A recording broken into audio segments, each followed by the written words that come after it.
Hi, this is David with Inspect Canada, BC's most trusted and highest rated inspection company on Google. Thank you for taking this course. This course is intended for buyer's agents and their clients to do some of their own due diligence when visiting a house during a showing. The course is titled What to Expect by Year Built, a guide to do your own due diligence. When an Inspect Canada inspector goes to a house for an inspection, the first thing they want to know is when was this house built. Just by knowing the age of the house, it tells us a lot about it and what to expect. For example, if a house was built between 1984 and 1996, there's a really good chance that it has polybutylene, also known as Polyb, as the type of plumbing. Polyb has been removed off the market in 1996 with action lawsuit due to high failure and many insurance claims. Polyb is an insurance issue and dangerous for water damage. If the house was built in 1971, for example, there's a really good chance that it has aluminum wiring. Aluminum wiring was popular between 1965 and 1974, and it is also an insurance issue. If the house was built in 1998, it probably has the original furnace and the original roof that is most likely near the end of its life expectancy. But it would have PEX as the plumbing material, which is so far the best plumbing out there. At Inspect Canada, we developed a chart that can be downloaded for free anytime and given to your client to see what to expect by year built. Let me show you that chart. Here it is. The years are at the top and the house systems are on the side.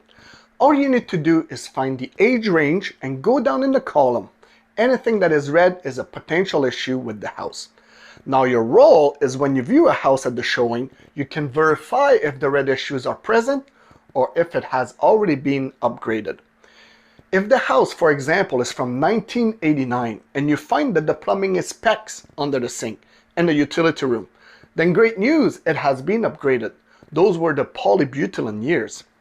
In this presentation, I'll be explaining all the sections of this chart, why certain items will be an issue, how to recognize them, and what can be done about it. No matter what the problem, there is always a fairly easy solution around it, and it will be part of this presentation. But first, let me tell you a little bit about us. Inspect Canada is one of the largest home inspection teams in Western Canada and the highest rated on Google in BC. We are a solution-oriented home and commercial inspection company that prides itself in offering superior inspection services and educating the homeowners on how to maintain their home. We are the only company that we know of in BC that offers a buyback guarantee with all our inspections, including inspections done for sellers, transferable to the buyer, where if we missed anything and the client wished they didn't buy the house, we will buy it back for 100% of what they paid.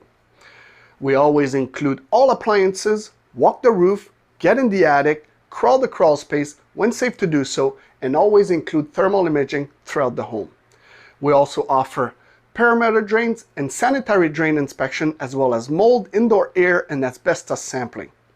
Now, let's start with this presentation. Let's start this presentation with the electrical deficiencies. Prior to 1950, we had knob and tube, and we'll talk about it in depth. Then between 1935 and the early 60s, we had fuses. Then between 1965 and 1972, we had aluminum wiring. Between 1950 and 1975, we had the 60 amp panels. And between 1975 and 1987, we had GFCI outlets, and we'll talk about all that. But let's start with the knob and tube.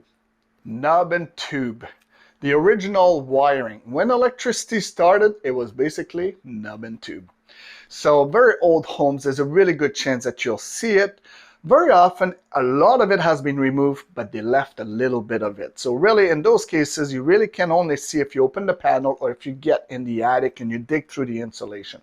But the problem with knob and tube is that it is mostly an insurance issue. It's also hasn't been used since 1950, so it is very old. The youngest one will be at least 72 years old. So you can imagine the insurance companies, they're not too crazy about it. During those last 70 years, there has always been all kinds of modification done to it, and often not done very properly, and can be very dangerous to start fire. Another thing is that it's a non-grounded system, so that if there's a fault in the circuit, instead of going through the ground, it will go through the person. So it could hurt somebody, so that way the insurance are not too crazy about it. And also in the old days, it used to be above the insulation, and now we're putting so much insulation in the attic, it's being buried. It's a bare wire. There's a really good chance that some pest activity may have chewed on it in the last 70 years.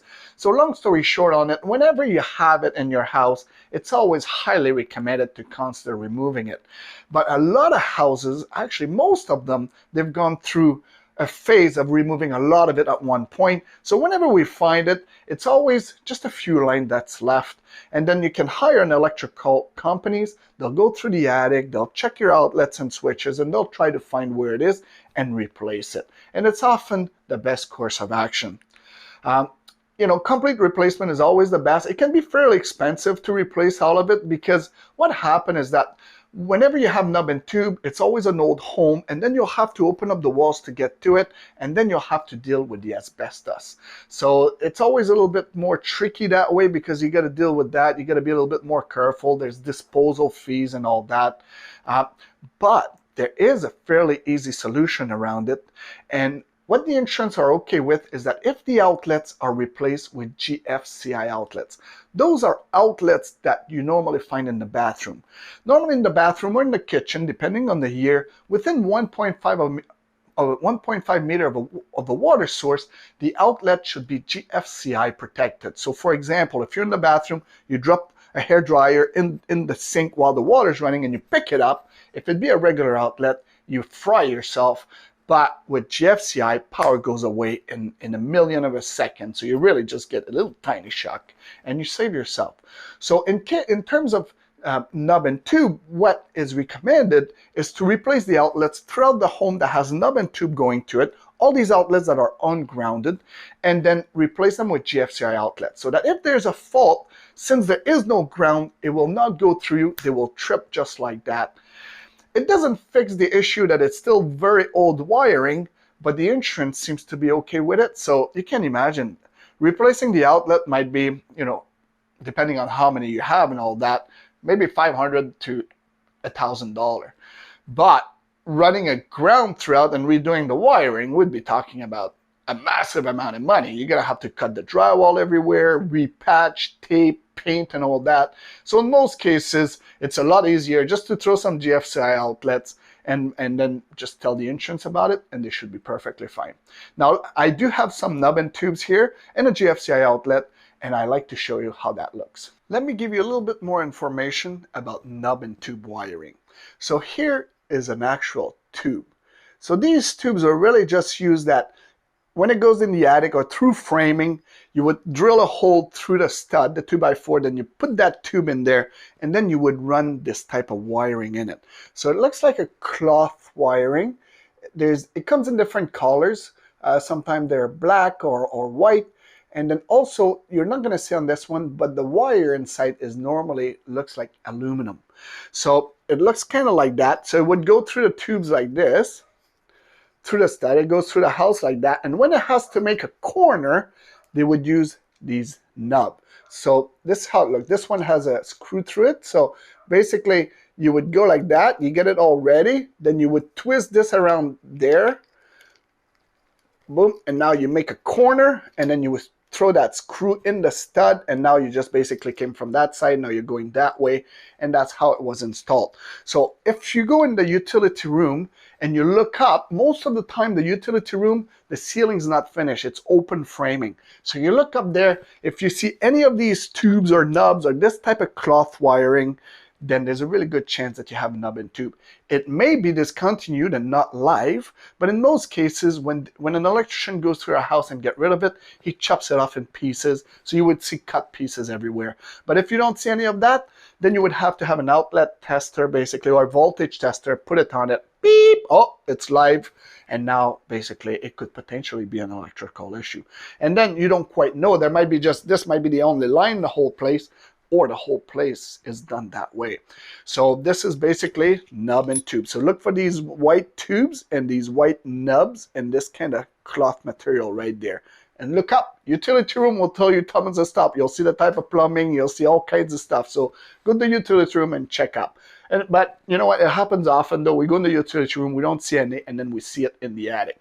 So it really comes with the age. Keep in mind, if it's old, there's a good chance it still has some. And if the owner says, I paid all kinds of money to have it removed 20 years ago, then it might be true, but in most cases it happened very often that they were told that it was all removed and we've still found some.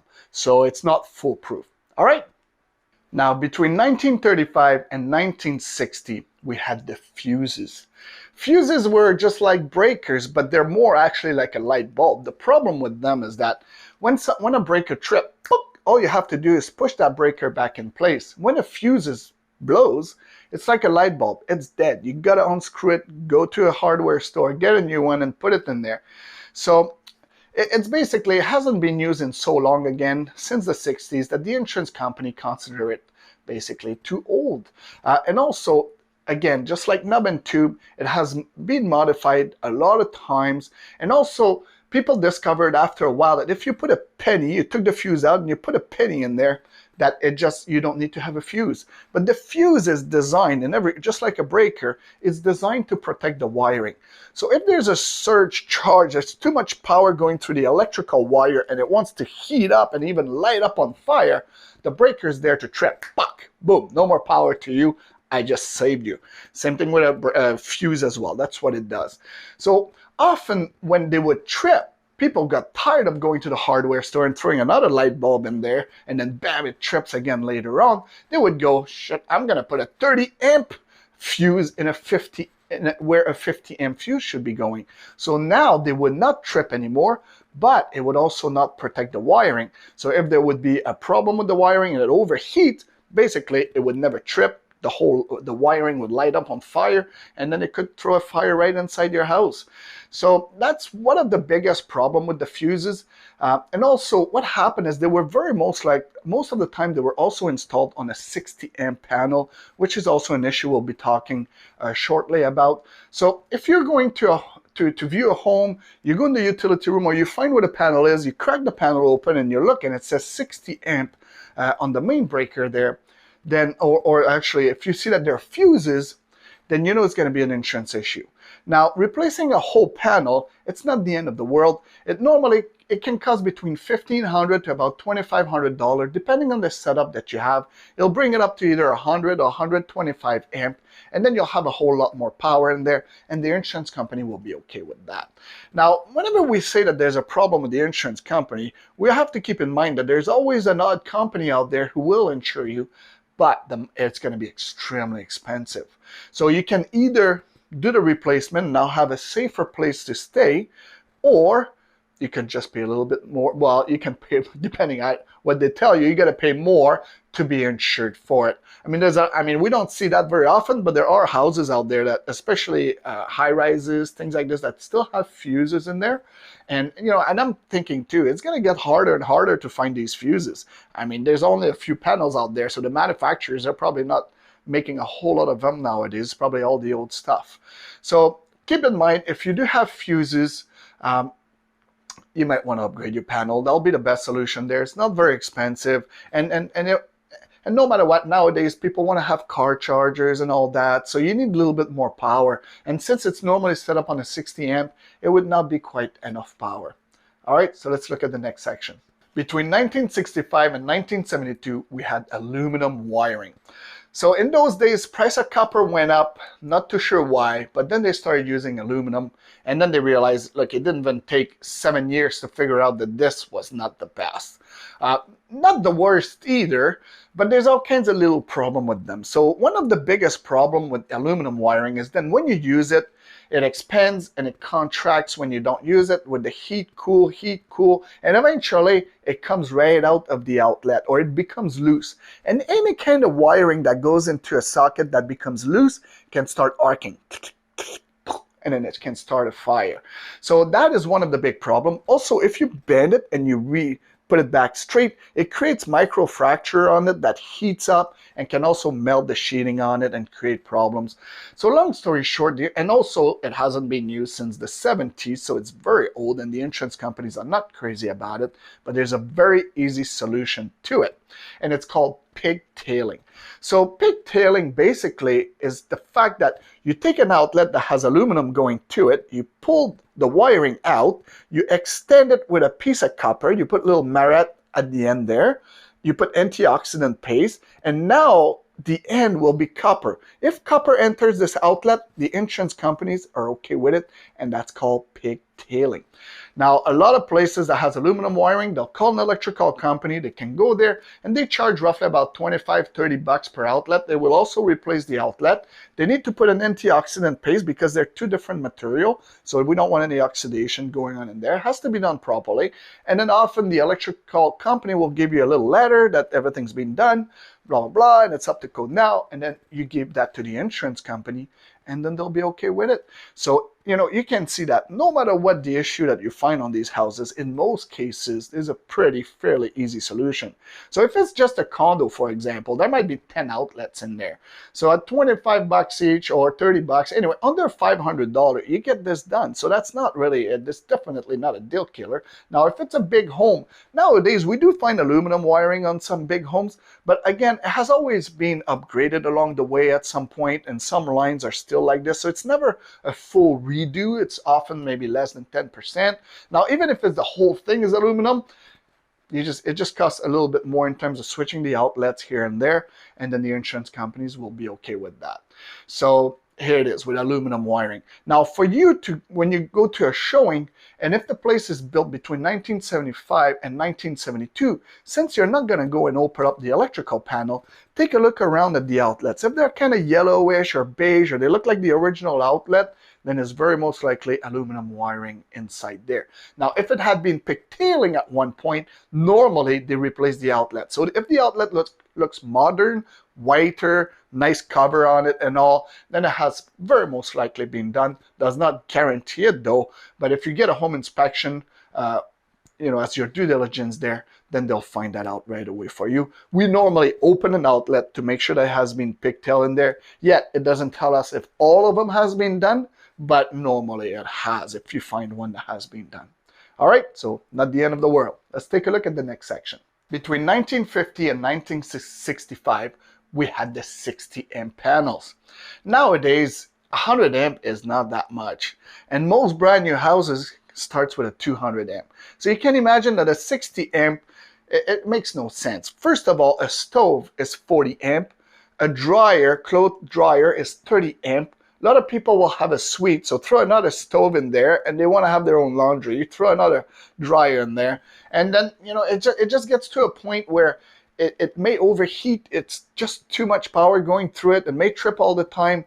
And also on 60 amp, if you plug in like a heater or ACs and things like this, it's going to trip all the time. And it's dangerous basically for fires. And again, since it hasn't been used, installed for so long, the insurance companies are saying that it's too old. And also nowadays, people will be just throwing, you know, splitters and just plugging a whole lot of stuff in these outlets, and it could overheat the system and it could light a fire. So if you're going to a showing, you're finding the panel, you crack it open and it says 60 amp on it, then just remember that it'd be best to consider upgrading it. Again, depending on the setup, it could be all the way up to, you know, $4,000 or $5,000, but in most cases, it's only between 15 to about 300 or 3,000, and it's fairly affordable. And then you'll have a better panel, and it'll be brand new. So in case of having any kind of issues like fire and stuff like this, the chances are very low. So if you have a 60 amp panel, consider upgrading it. Let's take a look at the next section. Between 1971 and 1987, that's when they started adding GFCI outlets. It stands for Ground Fault Circuit Interrupter. Really what it means is if there's a problem, we need the power to go away. And I do have a GFCI outlet right here. So really the way that you know that they normally have two buttons. One is a test button and one is a reset button.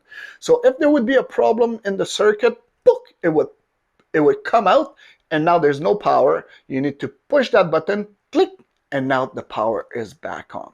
So these outlets are just like regular outlets. You don't need any new wiring or anything like that. You just basically replace an old outlet with a regular outlet. So basically, between In 1971, that's when they started installing it on the exterior of the house. So I did a house the other day, 1940. All the exterior outlets are not GFI protected. Now, they threw them in the bathroom in 1975. So if you're going to a house that is built in 1970, you go in the bathroom, they very most likely don't have these reset buttons. Now, if they do, they have been upgraded. Now, in the kitchen, that came later on in 1987. So any house in 1985 or anything like this, you go in the kitchen, you will not see any of these reset buttons on the outlets. Now, this is not the end of the world, and it's definitely not a deal killer, because in reality, all you need to do is an outlet swap. You take the old one, you'll have 3 wires back there, you put it exactly how it is. These comes with a silver screw, a green for the ground, and a golden screw. You just reinstall it the exact same way. Yeah, it's good to have an electrician do that if you're not comfortable, but it's very easy. And if you hire an electrician, it won't take them very long. And then it can be done in your bathrooms, kitchens, and on the exterior if it's a very old home. And it's very important to get it done. Again, it's a protection for people that will live in the home, especially if you're going to use this home as a rental. You want to make sure that your renters don't hurt themselves or don't do something ridiculous and drop something in the water and then fry themselves. So if you don't have any GFCI outlets in the kitchen, it's not the end of the world. Normally these outlets are roughly about $25 each, and an electrician probably installed 3, 4, 5 in an hour. So it's very easy to do. So when you go in the kitchen, take a look. There should be an outlet on each side of the sink. See if they have these reset buttons. Now keep in mind, sometimes they don't have the reset button, but there's another one that's hidden over there that has it, and they're all linked to it. So it might be the one that is protecting all the other ones. So you got to look around. If there's 2, 3 outlets, if one of them has the reset buttons, they're very most likely all protected. But the home inspector will test each single one of them, and if they are not, he will let you know about it. All right, and let's go check the next section. Now the environmental section. So in this section, we'll be talking about asbestos between 1920 and 1990, and then we'll be talking about lead paint prior to 1978, and oil tank, which is also prior to 1960. Let's start with the asbestos. Asbestos. Yes, a lot of people are afraid of asbestos, and there's good reason for it. You know, in most cases, asbestos is a long-term kind of problem. So for people who've worked in the factories for a very long time, or they cut the material that had asbestos in it over a long period of time, they're normally the one who really did get the health issues. If you take a little sniff of it, it shouldn't really cause any kind of problem. And in most cases, if it's not disturbed, if it doesn't go airborne and you're not inhaling it, it's not a problem. So it really becomes a problem when you're doing a renovation, if you're going to break drywall that has it, or maybe there's some insulation in the attic that has it, that kind of starts falling and it's all in the air. That could be a problem right there. So asbestos came in many, many, many different forms, and the older the home, the more it will have it. If you go to look at a home from 1920, for example, there's a good chance that it will have asbestos on the exterior material, on the siding. It used to use that type of material. Now, if a little bit later on, they would have it in the floor tiles, these kind of laminate tiles that came with a glue that had it under it. Then they had the ceiling tiles that had it. There's tape around the duct. It's in the insulation in the attic. It's in the mud of the wall, especially houses that has arches. Like in the old days, they used to make those nice arches. The plaster in the ceiling that you see all cracked up and everything. All this stuff has a potential to have it. So let's keep in mind that asbestos containing material, you can only find out if you have it tested. You know, you might find one that looks exactly like it should have it. Like for example, vermiculite. I have a bag right here. This stuff is what you would normally find in the attic. They're little pellets like that, and basically these were mined in an area where there was also asbestos in the ground. So it's not the actual material that has it, is that it's the little dust that is mixed up with it that might have it. And we do the testing for that. So, you know, if it wouldn't have any asbestos in it, then it would be very cheap for removal. Really, just get a big shop vac in there and just get rid of it. But if it has asbestos to it, now you got to use professionals to do that. and they're not cheap. Like, they'll have to wear the whole suit. The disposal of it can be very expensive. So you have to keep in mind that the older the home you're planning to buy, the more asbestos you will very most likely have to deal with. But let's say, for example, you're buying this older home, you're not really planning on demoing any walls or anything like this. You know, you just want to repaint it, change the cabinet, stuff like that, redo the floors, because any of the floor that had asbestos in either the glue, most of the time you don't remove it, you just install right on top of it. There's no point in dealing with any of this material if you don't have to. So the problem with it is that if you breathe it when it goes airborne, it tends to give cancers, but much later on in life. Everybody think it's okay, I did that little job when I was young, and then when they hit their 60s, bam, they got some kind of cancer based on it. Not in every case, again, it's long-term exposure, so let's not go too crazy on that. I'm not saying it's great to have asbestos, it's definitely not the best. But again, if you don't disturb it, you don't make it airborne, it should never be a problem. And the bigger issues with this, again, is the removal and the disposal of it can be expensive. So keep in mind, if you're buying an older home, there's a really good chance it will have asbestos in it. Popcorn ceilings, the texture in the ceiling, they stopped having asbestos in there in 1982. And after 1982, really, WCB says that any renovation done on a house that's built prior to mid-1990 should be tested for asbestos, but in reality, the chances are so small. I believe they're trying to cover their behind by saying this. Anything after 1982, the chance of having asbestos, it's so small that it's almost not worth testing. I mean, yes, you do want to test it, make sure everybody's safe when they do the renovation, but I highly doubt you're going to find any. Now, if you're going to 1970, 60, 50, and all that, then you're going to start finding it more. This has it, that has it, and all that. So it gets to be a little bit more of a problem. If, for example, someone bought a house from 1920 and they want to gut it and, you know, make it all look all brand new, then they're going to have to deal with a lot of asbestos. But for most people, it's never really a problem. When there's vermiculite in the attic, the stuff I showed you in the bag right here, normally the best is just to leave it there. Don't try to dispose of it. It's not affecting the people inside the house. A lot of people throw extra insulation on top of it, can blow some cellulose on top of it, and then it's basically covered in there. If someone's going to go and work in the attic and do some duct work, or if someone's doing some put lights from under, you will need some kind of protection. I would probably set up a control zone inside the house so that the dust and everything doesn't travel everywhere, that it stays within that room, and just to do it right. But if you're planning on having it removed, consider hiring a professional to do it and not to do it on your own. This is not an easy task. All right, so let's talk about the next section. Let me talk to you a little bit more about asbestos. So I told you that some of the older homes would have it on the siding on the exterior of the house, and here I have a piece. Now this one here, it goes like that, and then there's another one that overlaps it here. This has been painted on a white type of color. It normally comes in green. So if you see an older home and it's got green siding on it, it's very most likely asbestos-based siding. So this, if you look at it, it's extremely thin. It's like a concrete, basically, right? And so it's basically, you could break it. If I go boom like this, it will crack. Here, this fell and a piece broke, but it's very thin and it feels like a concrete. So if you go to the house and you go to the exterior and you scratch the wall and it looks and it feels just like that and it's green, or if you lift this the upper one and you look under and you see a little bit of green because it may have been painted along the way, then you'll have a pretty good idea that this is what they have. Now, very often, not the best, some people will add another finish on top, like vinyl siding or something like this, instead of disposing of it, because they don't want to have to deal with the disposal and all that.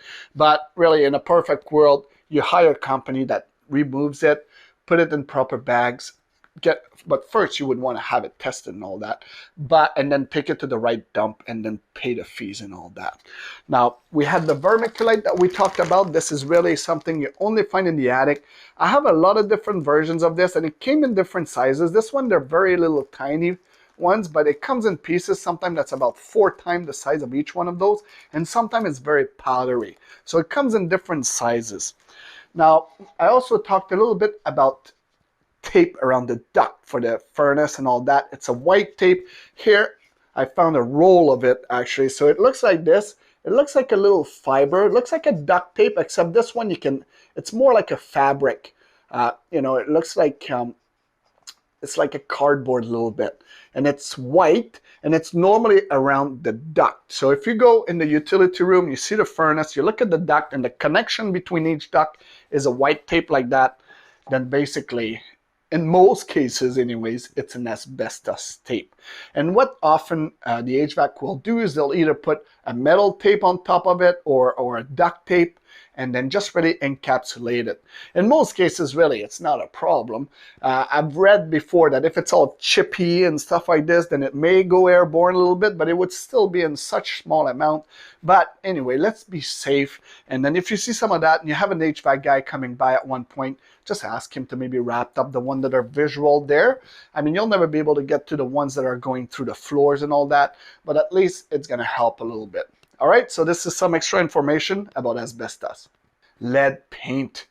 Prior to 1978, this is something that as home inspector, we don't really look for. We can't. It has to be tested. We would have to take sample, send it to a lab. A couple of days later, they would let us know if it has it.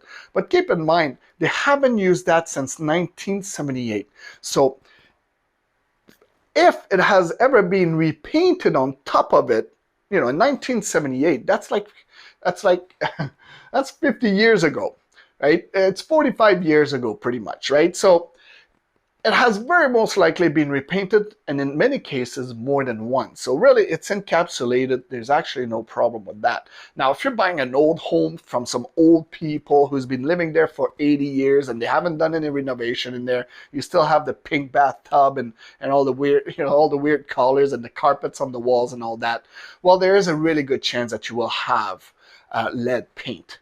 So lead paint, the biggest of the problem with it is that if it's ingested. So if, let's say, for example, you got a toddler and you have a crib by the window and they chew their teeth on the window sill and they would get some in their mouth and they would eat it, then it could be very bad. It affects their brains, and it would just be terrible. Also, pregnant women, if someone's sanding these seals or sanding the wall and the paint goes airborne and then they inhale it, well, it could affect the baby. It's just a very terrible kind of product. But again, in most cases, things has been repainted over and over and over, and then you really can get to it. Now, if it hasn't been painted over and you get there and the paint looks pretty decently good on it, then there's other type of paint that you can apply on top that will encapsulate it. Now, if it's like in the picture right here and it's all cracked up and it's ready to be inhaled, basically, then it would be best to use a remediation company. They would come, they would set up control zone, fans and all that. They would wear the right suit. They would sand all this right off, and then they would get rid of the whole thing. So if you're afraid that you might have lead paint inside your house, really, you need to have a sample. You can hire a home inspector if they do it, and they'll take it to a lab and they'll have it analyzed for you, and then you'll know for sure. All right, so that's about it. Lead paint, it's really hard to know. You have to test it. Let's take a look at the next section. Prior to 1960s, we had the oil tanks. Now, in our area here, I'm in Burnaby. There's a lot of oil tanks here in Burnaby. But if you call an oil tank removal company, they can come and scan the ground. There's really two ways to do it. There's one where it's a wand. It's really just a metal detector, and it gets a lot of false reading if there's a little piece of metal here and there, and they have to dig and all that. And it's cheap. Most of them charge $100. They're actually not making money with this. They just hope they'll find one, and then that you hired them to remove it. So if you call them up, you say, hey, I'm looking at this house from 1962. I'd like to get a scan done. They'll probably tell you, they know they're almost guaranteed they'll never find one, so they don't want to go there and waste their day just to make $100. It's really prior to 1960. Now, keep in mind, there's some areas where they're off the grid, like Anmore and those kind of places, where also there used to be farmlands and now they're putting houses there and all that. So there could be situation where there could be an oil tank that was there after 1960. The question is, did they have gas there at that time? If they had no gas, they were heating up these houses in some kind of way. Now, the oil tank removal companies, after talking with them, they tell me that, you know, in the old days, we often do old house from, let's say, 1930, and it's a tiny house. It's like a 1,200 square foot house. Well, these houses in those days would very most likely have no oil burning furnace or boiler or anything like that. It's huge. These machines were huge. They were expensive to install as well. So they would normally use their wood burning fireplace. You'll go to these places, they'll have 1 or 2 fireplaces, and that's how they used to heat up the whole house. So if it's a house that's built prior to 1960 and you're planning to buy it and the seller has never looked into it and never got its can, then you can call we use in Burnaby Action Oil Tank. There's West Coast oil tank removal, there's Tri-City oil tanks, there's all kinds of companies, and they all charge very little for the scan. Now, if you want to go for a more in-depth type scan, they have ground penetrating radar. Those ones are closer to the $500 range. And also the problem with the one is that if they've added concrete or pave or asphalt in the area where it used to be, it won't be able to check through this. So the ground penetrating radar can actually see very deep. It can go through concrete, and it gives you a clear picture. You can see it on the screen if it's not a beer cap or some piece of rebar that someone threw there 20 years ago. It'll actually show you how it looks. So it is more expensive, but if you're very concerned, that's the way to go. And most of these companies I just mentioned, they all have one as well. So oil tank, the problem with that is, I mean, the biggest problem is that if it leaked, and if it leaked in an area that's difficult to clean, we've heard stories of oil tank leaking under the neighbor's house. And really the whole thing is that they got to dig. They dig. Whenever they find an oil tank, they bring an excavator, and then they have to bring a third party that samples the soil. So they dig, they take it up, the guy takes a sample, says, oh, there's some oil in here. Dig. So they dig, they fill up 2-3 truckloads of it, and then they go, then he tests. Oh, there's still some. Dig, and then more truckloads. And then at one point it goes, okay, I'm not getting any more. And basically the truckload is what costs you the most amount of money. In most cases, when they decided to stop using it, they empty them and they fill them up with sand. So in most cases, when you talk to the oil tank removal companies, it doesn't happen very often that they find one that leaks. It's actually very rare. But you know, you don't want to take the chance. You know, it could happen for you. So it's good to find out if it has a tank prior to making your offer, or having a subject to that. If a tank is found, that the seller is responsible to remove it. And then if there's issues, leakage and all that, then the seller has to deal with that. And also nowadays, the cities, even if you find one, you have to remove it. They don't want any in the soil. And most oil tank removal company will tell you it normally costs between $3,000 to $5,000. So it's not massive. They dig, they get rid of it, they fill back the hole, they finished everything, and then basically now, and it's good. If you're a seller and you got to get this done, or you're a buyer and you just got it done, you want to document the whole process so that when you sell, you have that for the next buyer and say, hey, we got it removed.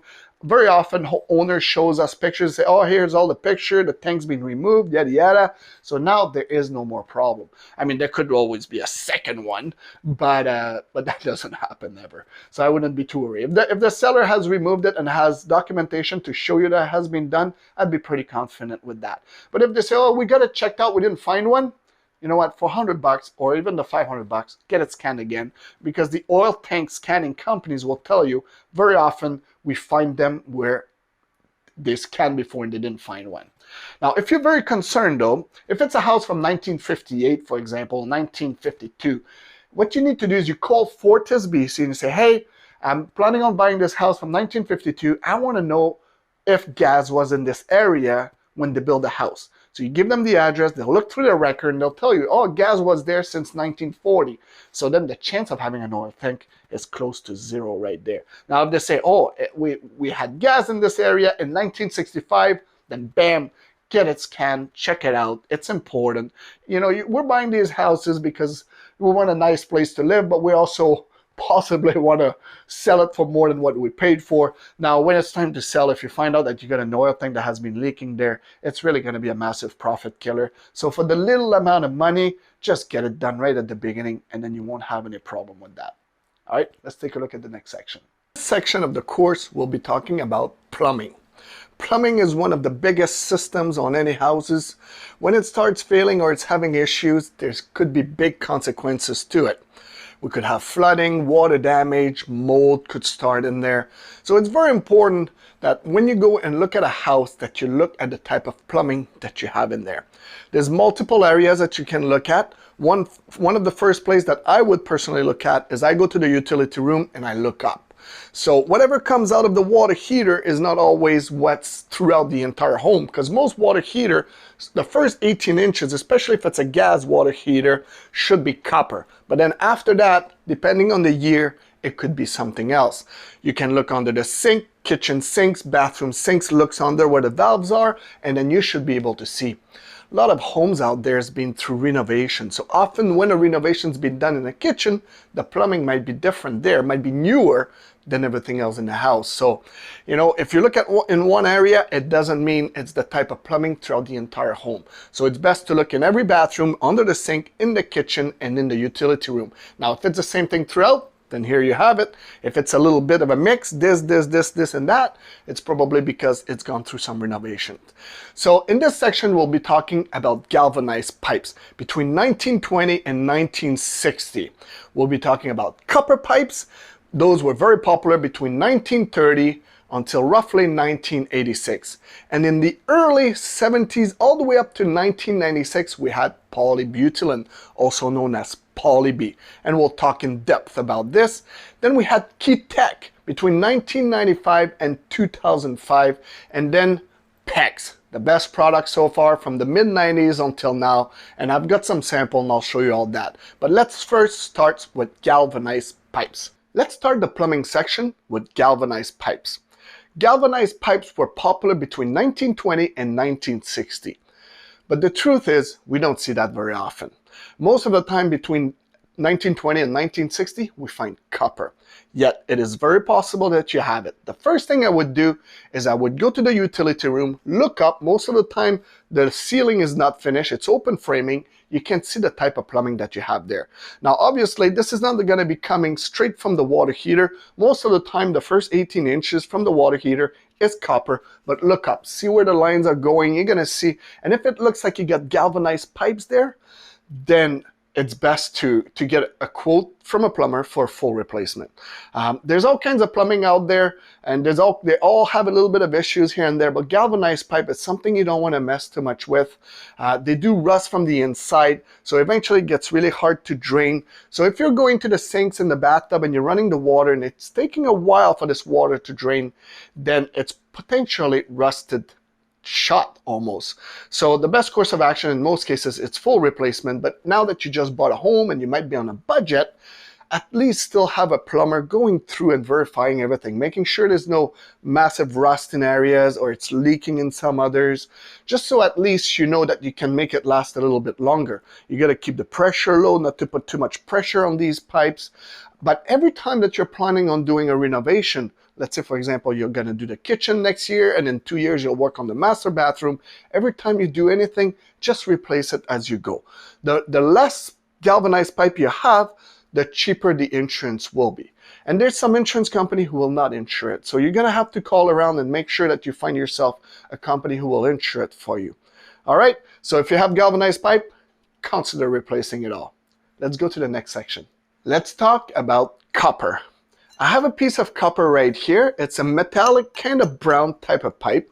Looks like this, come in different sizes for different application. And copper has been one of the best material. It started in 1930 and they kind of took it off the market. Not really took it off. They started using something else in 1986.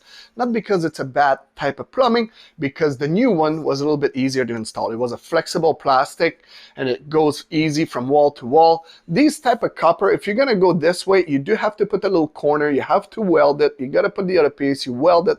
It takes a long time to install, but it's a great material. It lasts 40 to 50 years and also it doesn't grow bacteria into it. Now, some of the problem with them though is that they can easily freeze. If they freeze, pop, they're gonna start splitting right away and they're gonna create problem. It's also a little bit more expensive to repair because you do have to weld the corners, so sometimes there's not a whole lot of room when you want to work on it. But There's still people nowadays that don't believe in the new type of plumbing that we're using. Nowadays we're using PEX. They feel it's a plastic product. They don't like the idea of drinking through plastic, and they still go with copper. It'll be a little bit more for the installation and for the product, but it's still an awesome material. Everybody loves it. Now keep in mind, copper has been installed for a long time, since the 1930s. When they started installing it, the quality was a lot better. Every decade, for example, the quality went down by almost 10 years of lifespan. So for example, if I see copper from 1960 today, it's about 60 years old. And now it's starting to have pinholes leak. It starts to have these little rust section where it may drip when you use the water once in a while. And in those cases, you have to start planning on replacing it. Now, the one that was installed in the 70s is about 50 years old right now, and it's also starting to leak. The one that was installed in the 80s, it's 40 years old right now, and it's also starting to leak. So pretty much any copper out there right now has passed its life expectancy, and there's a really good chance that it's either leaking somewhere in the walls unnoticed, and also some of the problem, they do sweat a lot, so they will drip inside walls if they're not insulated. So if you do find a home and it has copper, again, if you go in the utility room and you look at the water heater, the first 18 inches, in most cases, it's copper. So it doesn't mean that the rest of the house is copper, but if it continues and it's copper and it goes in the ceiling, goes upstairs, goes sideways, you look under the sink, kitchen, bathroom, and you see copper sticking out with a valve right here, then you got copper inside your house. Now copper, again, sometimes, it might be 50 years old and it could last another 10. So it doesn't mean that you have to replace it if you have copper. Now what I would do is I would move in, I would live in there. Now if you get a leak 6 months later, it doesn't mean you got to replace it. Any plumbing could leak out there. You just call a plumber, $300-400 later, the leak is fixed, and then you wait. Now, so it might take another year before you get another leak, or it might take 2 weeks. So if 2 weeks later you got another leak, and then another leak 3 months later, another leak, well, eventually you're like, well, you know what, I got to replace it, right? But keep in mind, it may last a lot longer than its expected life expectancy. Sometimes we see it from the 40s and it's still running fine and there's absolutely no issues. And the one we see from the 80s, it turns all purple and black and it looks like it's going to split in your face. So just keep in mind, the older the copper, the better the quality was. The younger it is, the more kind of garbage it is. All right, so copper is awesome. Keep in mind, you can't have it free. So if it runs through a garage, it needs to be insulated. If it's going through a crawl space that's not heated, it's got to be insulated. Same thing with mobile homes and all that, because if this freezes in the winter, it doesn't go back to it splits and it creates water damage. All right, let's take a look at the next section. In this section, we'll be talking about polybutylene, the most famous of all plumbings out there. Polybutylene started in the 70s, but really made it in Canada roughly around 1984. And they took it off the market in 1996 with action lawsuits and all that. For quite a while, almost 15 years, those who had it could get some money back to have it removed. Now this is all finished and all that. So it's called polybutylene, but it's also known as Poly-B. A lot of people call it Poly-B. And then the insurance really just don't like it. It's an insurance issue, and it's kind of funny a little bit because in reality, as home inspector, if we do 3,000 inspections 1 year, we'll see a lot of Poly-B. You can imagine there's a lot of houses between 84 and 96. So let's say, for example, in 3,000, we see 300 houses with polybutylene in it. Out of those 300, maybe we'll find 1 or 2 that leaks. It does not really leak. I'm not saying it's a good product. It's obviously not the best, and we have plenty of examples for it. But the fact that the insurance charge more for it feels a little bit more like a money grab. Because in reality, out of these 3,000 homes we inspect that year, probably 1,500 or more will be copper.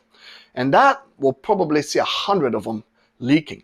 So copper is not an insurance issue. You tell the insurance I got copper, great, awesome. But in reality, it leaks a lot more than polybutylene. So when I see polybutylene in one of our clients' house, I'm not so afraid that it will burst and create water damage. I'm more afraid that it will have problem getting insurance. So when you call the insurance and you say, well, my home inspector says that I have Poly-B, and keep in mind, sometimes Polybe is only in the in-floor heating. Sometimes it's only the line from the street to the house, and sometimes it's everything, and sometimes it's just the distribution line inside the house that goes up to the bathroom upstairs and all that. In-floor heating is a different product. The line from the city is a different product. So you have, when we do a home inspection, we're trying to find out how much of it is. They have, because the insurance company will ask you, what percentage do you have? And if you say 100, the insurance will be a lot more than if you say about 20%. So you got to look around, make sure, okay, maybe at one time the bathroom upstairs got redone, the kitchen got redone. Now we only have one bathroom with it, and that's it. So really, in reality, now it's about 25% of it that might just be, the type of plumbing that you have there. And also keep in mind that if the house or the townhouse or whatever it is has a crawl space, all the plumbing is all accessible right there. So it makes it very easy to replace all of that. So when you call the insurance company, they'll be, is it first generation or second generation?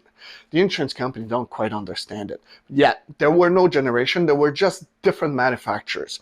So one of the manufacturers, the first generation, what they call, is the one with the plastic fitting. See, this is a little bit of a copper ring right here. Now, the second generation, instead of being a plastic right here, it's also a piece of copper. All right, so the piece of copper, they call it the second generation, and they're a lot happier with that. Now, if you tell them, I have plastic fittings, and they'll ask you, did you see any replacement? Yes, the home inspector said that it was replaced under the sink and it was replaced in the utility room. Then they'll be, haha, it was probably leaking, and now you're more at risk than everybody else, therefore we're not insuring you. So you know what, it's a bit of a money grab, I find. So if you do have the plastic fitting, you'll have to call around. You might have to call 3, 4 of them, and maybe 2 of them will say, yeah, we'll insure you, but it's going to cost you that much. So, you have to see the balance there. There's a lot of people, I personally know, that their house is plumbed with polybutylene. They're paying the extra premium for their insurance, and that's basically it. A lot of these houses are older houses, and they're kind of thinking that, if you replace all the plumbing in there and once you sell it, someone will dump the house down and just build a new one. It's kind of a bit of a waste of money. So keep in mind, you need to know if it's first or second generation. If it is second generation, it's a lot better. Most insurance company will insure it. It will be a little bit more expensive, but we know clients who went and asked and they have plastic fittings and the insurance company said no, when in reality, copper leaks a whole lot more than that. So in most cases, it is just a bad name, and it doesn't look good in a real estate transaction. When it's a buyer's market, very often our clients can get a really good discounts to have that removed. And in most houses, if it's a rancher, normally, you only have one floor, very easy to replace all the plumbing. Now, if this house is a bigger house and it has a second floor to it, it's a little harder to get all the way up to replace the plumbing. It can be in the $12,000, $15,000, including the drywall repairs, taping, painting, and all that. So it's a big project. But keep in mind, once you have that replaced, now they're installing it with PEX. We'll talk about this in a few minutes, but it increased the value of the house as well. Now, when you want to sell 2, 3 years later and you haven't replaced it, and then the inspector goes and you're like, man, you got some plastic fittings here, and now this plumbing is 3 years older than it was when you bought it, so it's getting a little bit more risky and all that, it will create problem in your real estate transaction. So if you're buying a house with, especially with the plastic fitting, consider making it part of your goals to replace that prior to selling that house in the future. All right, let's get to the next section. Between 1995 and 2007, a type of plumbing that's called Keytech came out. It came out in different colors, but the main color is normally orange. And it was very highly used in in-floor heating. And the problem with this pipe is it has a problem with hot water. So you can imagine, it was just doing the wrong thing. It turns out that most of this plumbing, when it comes out, they always say it's got a 50 to 70 year lifespan. But this one didn't even take 12 years, action lawsuit, yada yada. They took that right off the market. This product was massive garbage. And every time that we see an orange pipe out there, we're always like, oh, is it Keytech? The thing is, we don't see it very often. I know it's been installed throughout BC, but in most cases, around 2007 to 2010 or so, they had so much problem with it that most places that had it already replaced it. Now, it doesn't mean that it doesn't exist. So whenever you go to the utility room, if you see all the pipe going up or the one going in the concrete, if it's in floor heating, then if they're orange, Now, it doesn't mean that it is, because there's some other type of PEX out there that is also orange. So you have to be able to read on it what it says. And if you look at the bottom of the slide, it also came in different names. Plum Better, IPEX, Warm Right, and all that. So you have to read what it is. So if you don't remember all these names, just take a picture of the brand name, what you see on that pipe, and Google it. Pop, pop, pop, pop, poof, it'll tell you exactly what it is. So K-Tech, again, another product that was supposed to last 50 to 70 years. And to tell you the truth, from the beginning of time until now, it was the worst product. It's a product that didn't even make it to 20 years. It made it to about 12 years. So, you know, you can imagine that it's a massive insurance issue. So if you don't know what it is, and you're like, well, it looks like a PEX, and your insurance says, do you have any K-Tech? And you say, no, of course not. And then, poof, it blows up, create water damage and all that. They send their little investigator. He looks at this orange pipe and goes, then they're not going to pay for that. So you got to make sure that you know exactly what you have in terms of plumbing, because the next one we'll talk about right now, it's called PEX. And PEX came in blue, red, white, clear, orange, black even. You know, it came in all kinds of different colors, so it can be confusing sometimes. And I don't want you to get too completely excited. Oh, there's some orange pipe. Oh, let's look at another house, because it might be PEX, and PEX is the best material so far. All right. So if it's disclosed by the seller, yes, we have K-Tech piping in here. In most cases, they're not going to disclose that. They'll pretend they never knew about it. Then you know it's going to be an insurance issue. So you have to budget on full replacement. All right, and you can imagine when it's in the in-floor heating, full replacement can be pretty pricey.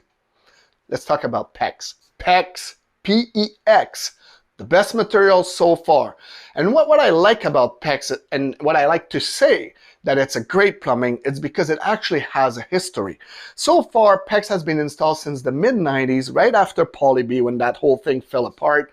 They started using PEX. I got some pieces here. They often color code them. So for the hot line, they'll use red. Not all the time, but sometimes they do. They'll use blue for the cold line.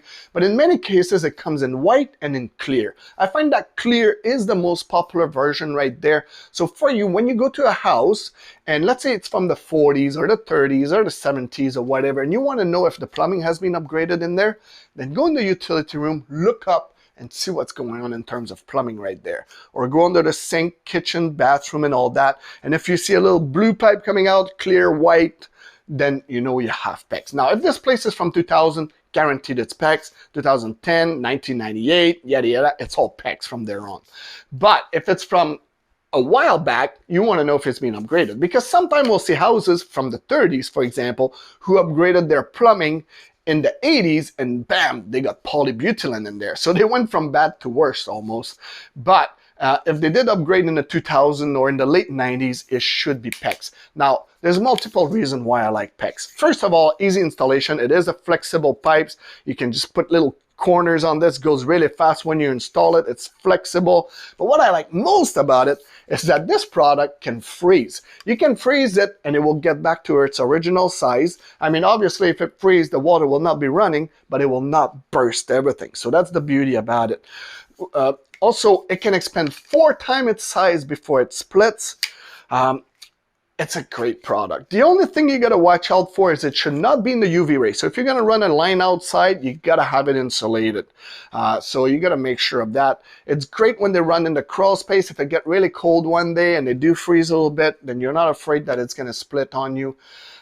It's just a great material, and it's also designed for 50 to 70 years. See, a lot of plumbing before, they said it's gonna last 50 to 70 years. But 5 years later, like, holy crap, why are we having so many leaks out there? Now this one, we already have about a 25-year lifespan. So, and more, 27 really. So it's got a great history so far. If you go to any kind of newer house or houses built after 2000, that's all you're gonna see, PEX. Best material out there, really trouble-free. We don't see it leaking very often. If it leaks, it's an installation problem. It's not really a product problem. So if you go to the utility room, that's what you see. Congratulations, you got the best plumbing on the market. And now if it's an older home, you know that they've upgraded it at least after 1995 or so 1996, 7, and those kind of years. So it's probably under 20 years old. And again, like I mentioned earlier, it's supposed to last a good 50 to 70 years. Yet, you know, we don't know because none of it has ever made it to 50 years so far, since it only has about 25 years of history. But that's what the plan is. And I believe it will, because we really don't see it having any kind of issues so far. There's always people who still don't like it because it's the type of plastic and they don't like water running through plastic. So they might go with copper. But in general, this doesn't create any problem. All right. So this concludes the plumbing section. Let's move on to the draining section. In this section of the presentation, we'll be talking about drainage, especially drain tiles.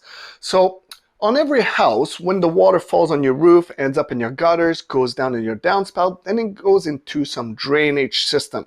And sometimes there's a sump with a big concrete cover in the front or in the back of the house, and water ends there, and then it goes wherever the water that falls in the street goes. In most cases, it's clean water. It doesn't need to be treated. It's just rainwater. So when it started, roughly 200 years before Christ, all the way up until 1970, absolutely no innovation in this field whatsoever. It was clay and concrete tiles. Between 1970 and 1990, we had what's called the big O, the black pipe with the ribs on it. And in 1990, until now, they started using PVC. PVC is a great material, and we'll talk all about it. But let's start this presentation with the clay and the concrete tiles. Concrete or clay tiles, like I mentioned earlier, 200 years before Christ, all the way up to 1970, nothing really changed out there. All they had was the clay tiles like this, and then a little bit later in history, they started using the concrete tile. So you can see that they're not very long. They're only about 12 to 14 inches. Then they would add them one beside the other. They would leave a little gap, and then the water would get in there. And if the water table went up, it would get in, and then it goes either down a hill or in a sump or anything like that.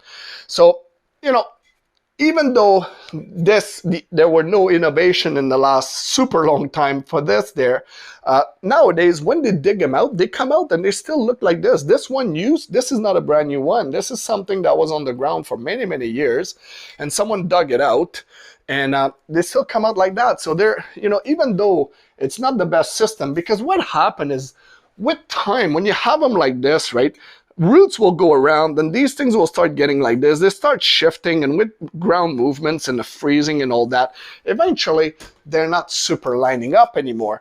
And then you can imagine, if you have a root, the roots can smell water. So if there's any water that runs in there, it's going to get right through here. It's going to fill this right up. And then it could definitely crack it, create damage and all that. And you can imagine too, if you have that, around your house, and you go and you park a fifth wheel beside your house, it could increase the pressure enough that it could collapse. Now, later on in history, when they started using the concrete tiles, some of the problem with them is, you might have seen when a gutter is dripping on a sidewalk, eventually it pokes a hole through the concrete. So when water is running in there for many, many, many, many years at the bottom there, eventually it gets thinner, thinner, thinner. And when it gets really thin, they collapse. So we do offer drain inspections. We put a camera in these systems, and we want to see how they're looking. And to tell you the truth, in most cases, they're not looking very good. They're either moved, collapsed, root intrusion, or full of dirt, and you can't even go more than a couple feet in them. So if you're going around the house, you're looking at a house, you're going around, you see the downspout going down, there's a little white cap, lift this up and see. If this stuff comes out like this and you look at it, then you know that you very most likely have concrete tiles as your drainage system there. And the only reason that we have these tiles, these drain tiles there, it's to remove the water away from the foundation. So as soon as this fails, now water piles on your foundation, and eventually it always tends to find a way in. So if you realize that this is what you have, the first thing you might want to do, because in some cases it's still in great shape, it's not in every case that it's beat up, but if it's still in great shape, what you need to do is get a camera in there. They're going to take a good look how it looks in there. They're going to film the whole thing. And then if it turns out that in some areas it's a little tight, you can see there's rocks in there or there's things like this. Now you can call a drainage company.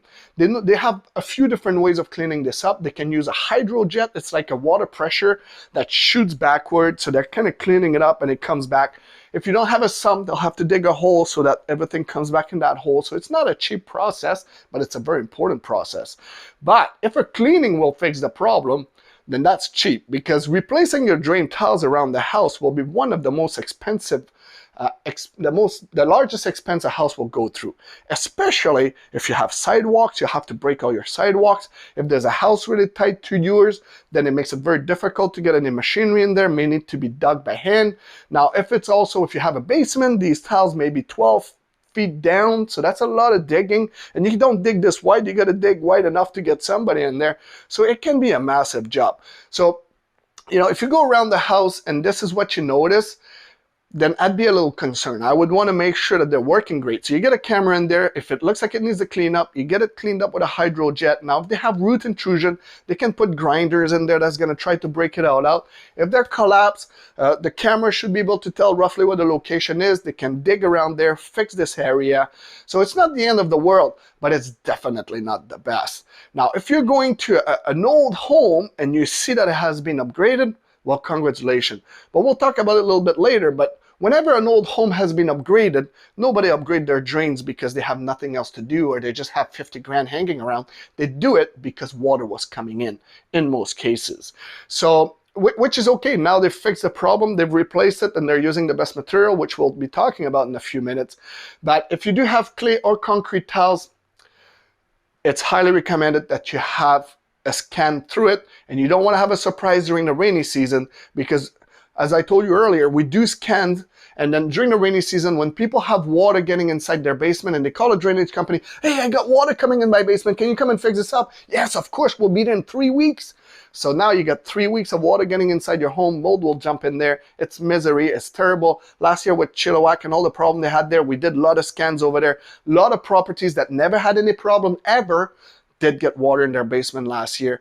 So keep in mind, if your drains are not working properly, it could create a flood, it could damage. And you know, in the old days, they were all concrete basements with a furnace in there and all that. Nowadays, most of these basements have a suite in there. The water damage can be very expensive, and also you don't want to deal with the mold, right? So go around the house, look where the downspouts are, lift the little cap, and look at what you got right there. And again, it doesn't mean the whole place is done like that, so you can look at a few different areas. Maybe some areas been upgraded, some other place not. And in most cases, when it has been upgraded, let's say half of the house been upgraded and not the other half, in many cases, the other half doesn't really need to. So, but if you hire an inspection company like Inspect Canada that does drain inspections, then they'll be able to tell you the full pictures about it. All right, now let's talk about big O.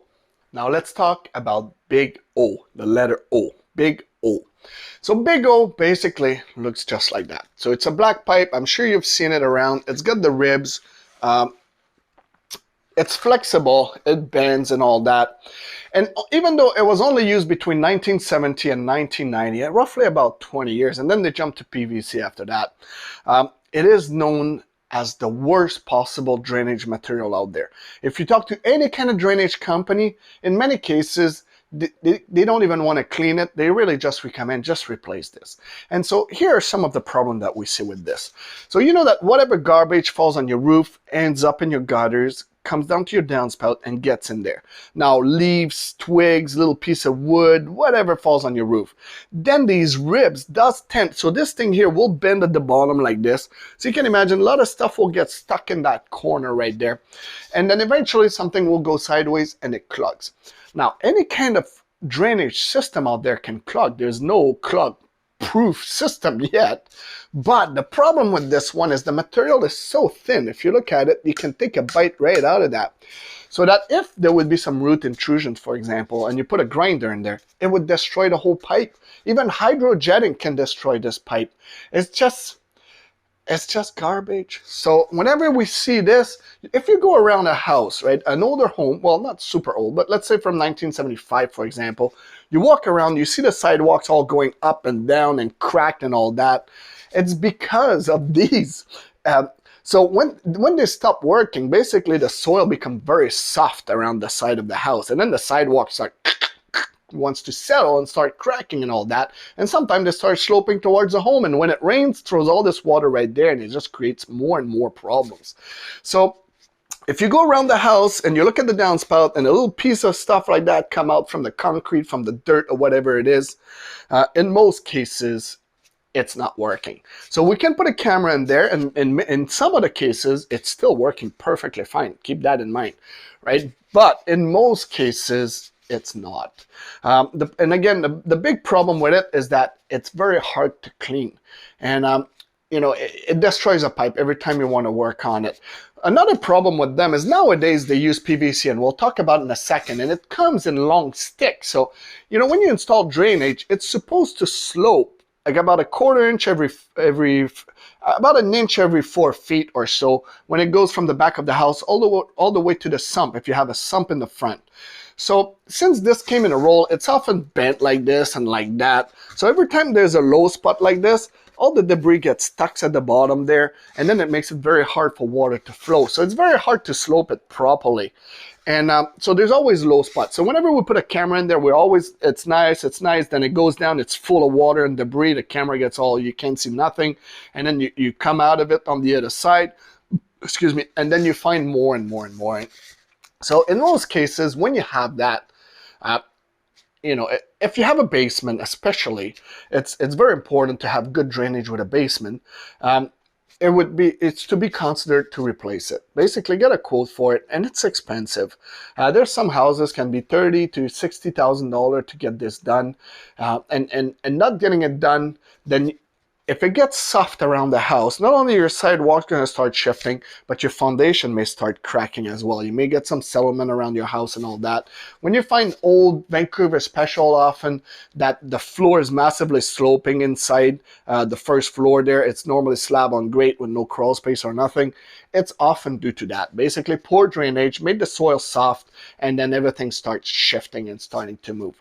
So again, go around the house, lift the little cap, look at what you got. If that's what you got, it's not the best news. So it's not the end of the world either. Don't get too excited about that. But consider having a camera in there and looking at the system, how it looks.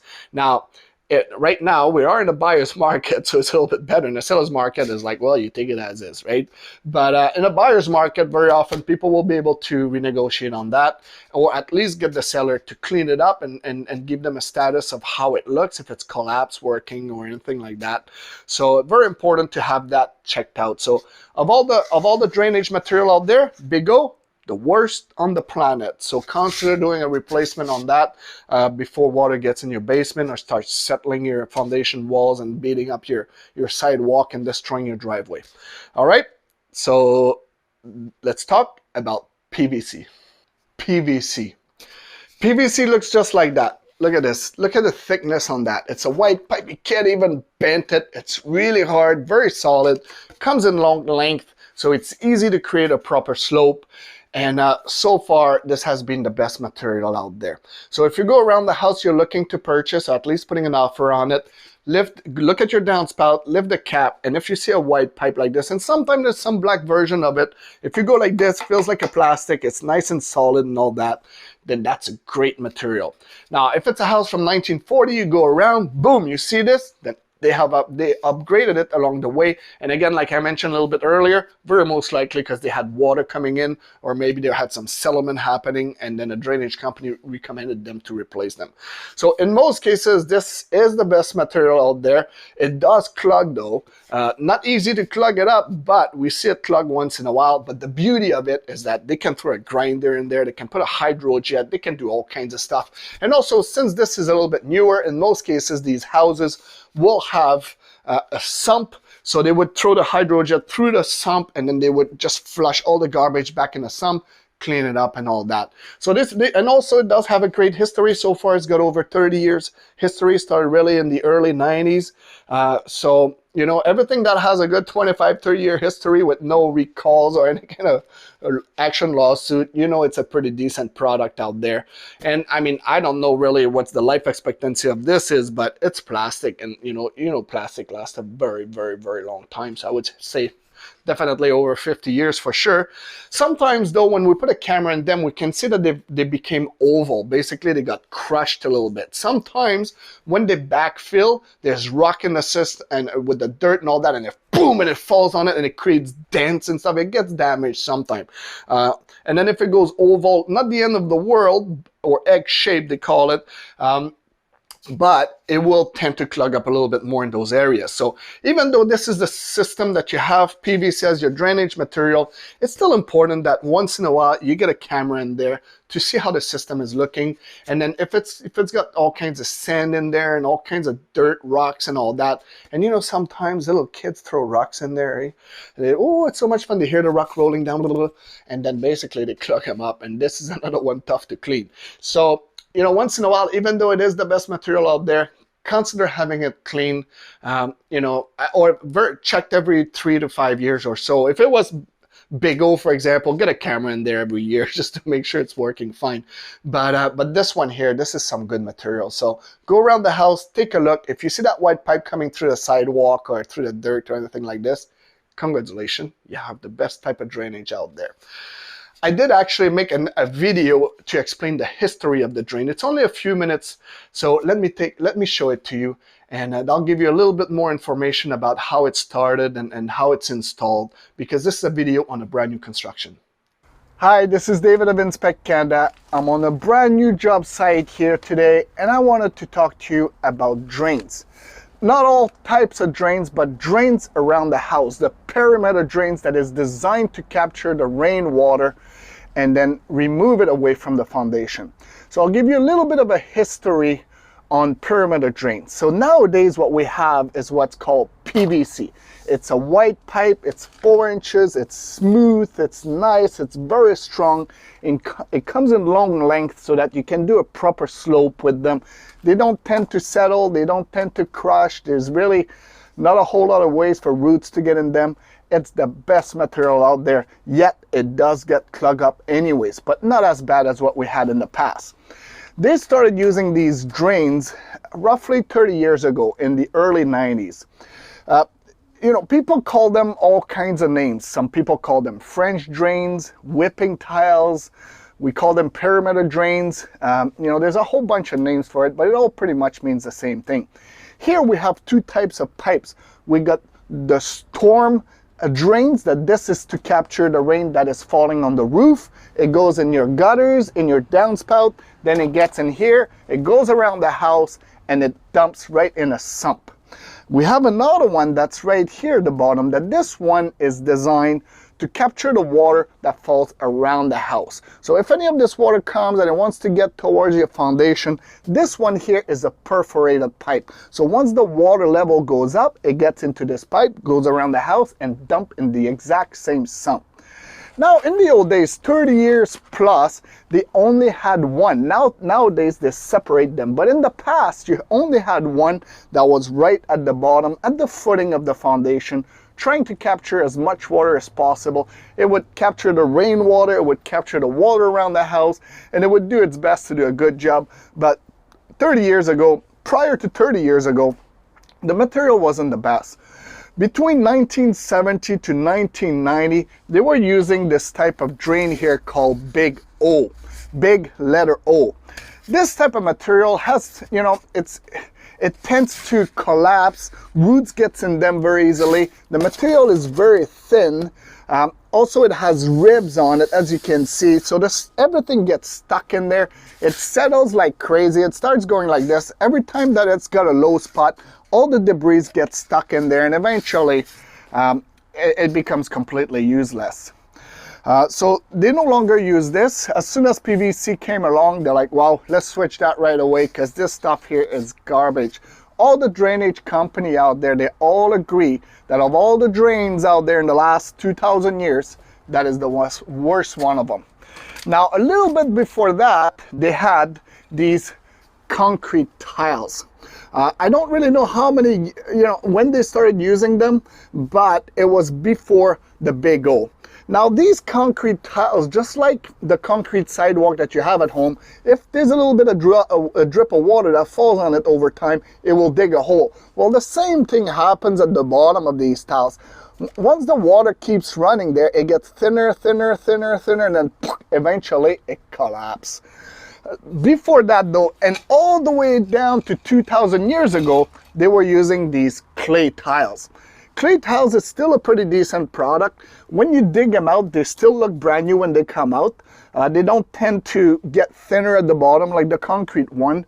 And the way they were installed is here. I have a T, so we do have a T right here. This is going to be for a window well. But in the past, you would have a T like this at the bottom, and then your downspout would be connected to here.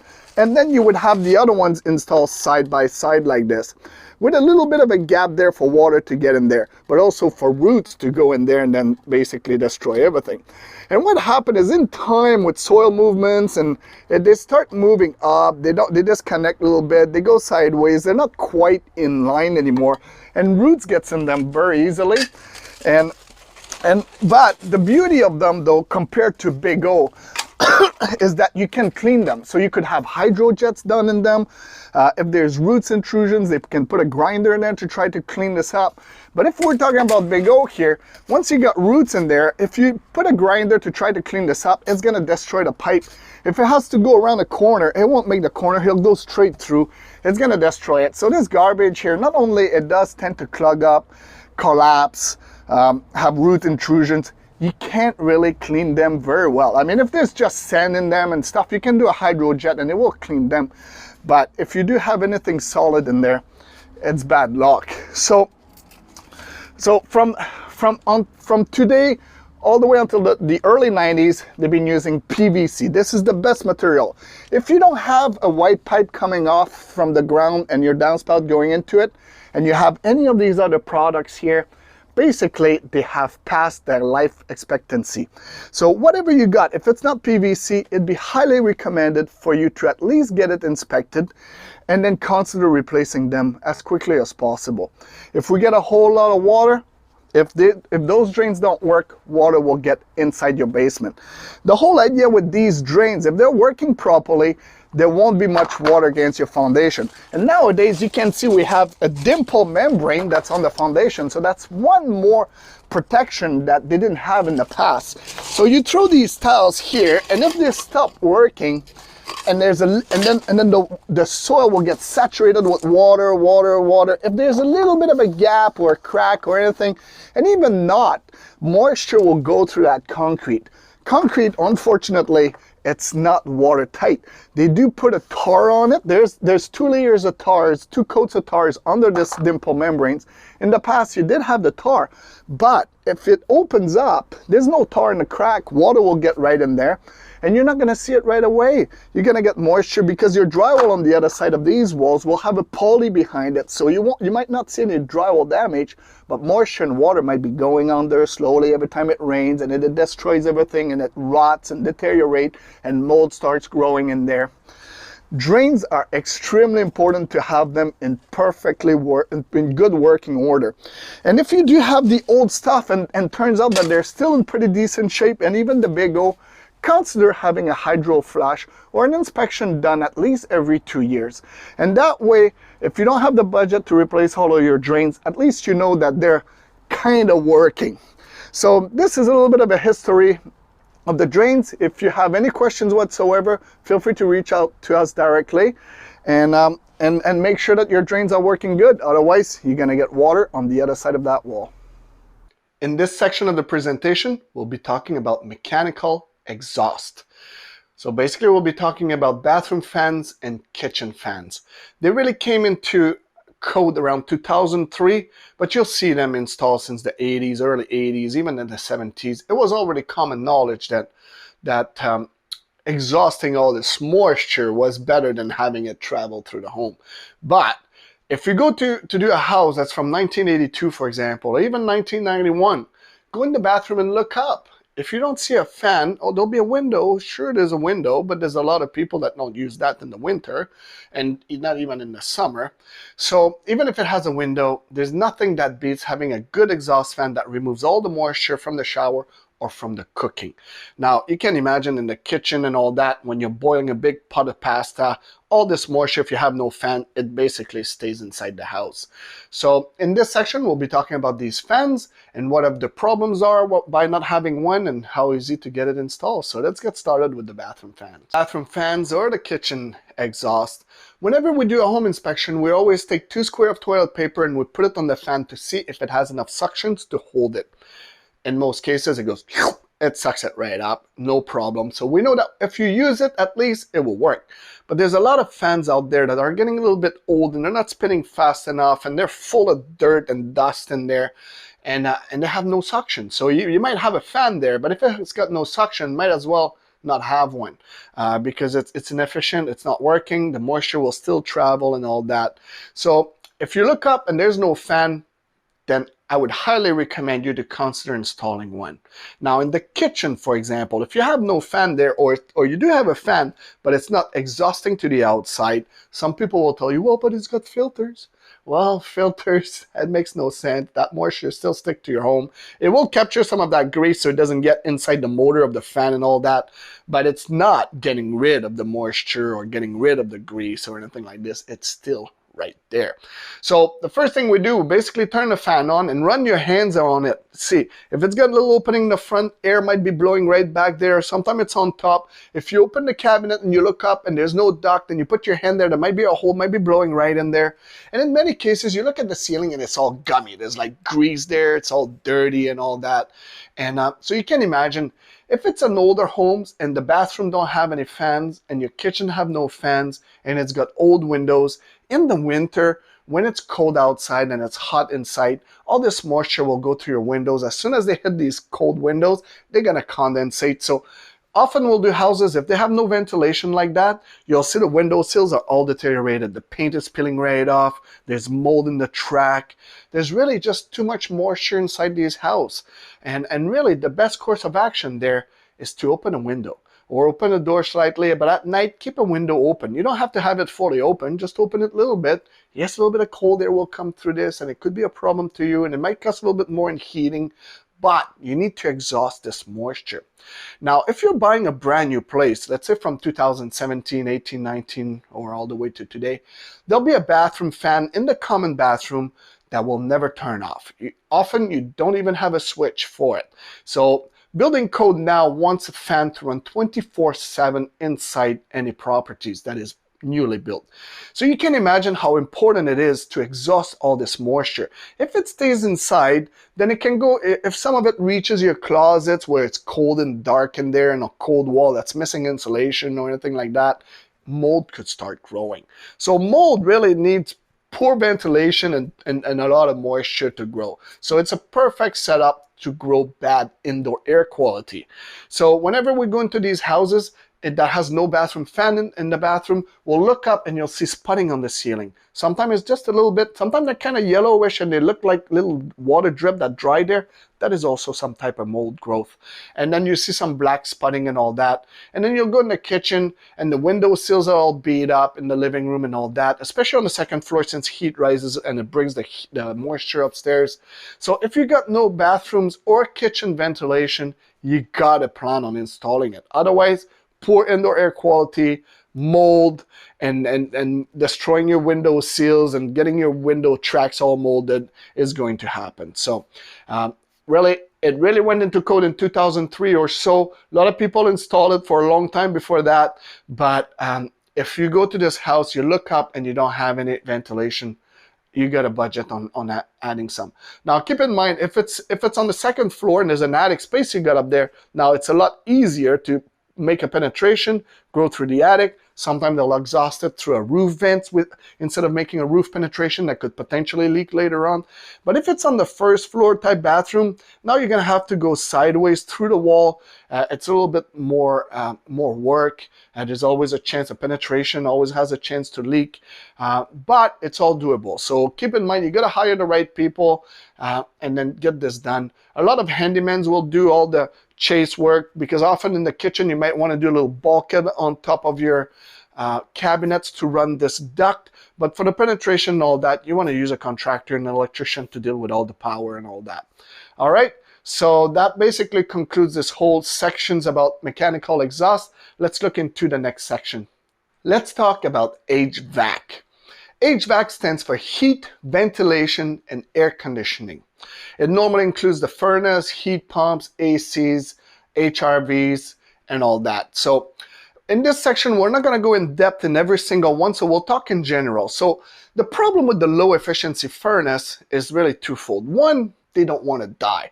So you'll go into a house from 1960 and that furnace is still running perfectly fine. When you open the cover and you look at it, there's nothing in there. There's a thermocouple that needs to be replaced once in a while, super cheap to do so, and there's 2 or 3 burners in there, and there's nothing. Nowadays, if you open a new furnace, there's lighting, there's all kinds of stuff. It looks more like a computer in there, so there's a million things that can go wrong. But in the low efficiency, they just don't want to die. So if you wanted, you could probably make it last 500 years. But there are some other problem with them. So they call them low efficiency because what it means is that roughly for every dollar of gas you put in there, about 80 cents goes straight up the flue. Super low efficiency. And also the heat exchanger where the fire is all happening in there. If there's a crack in there, and home inspectors are not really able to look into this, it's got to be dismantled to look at it.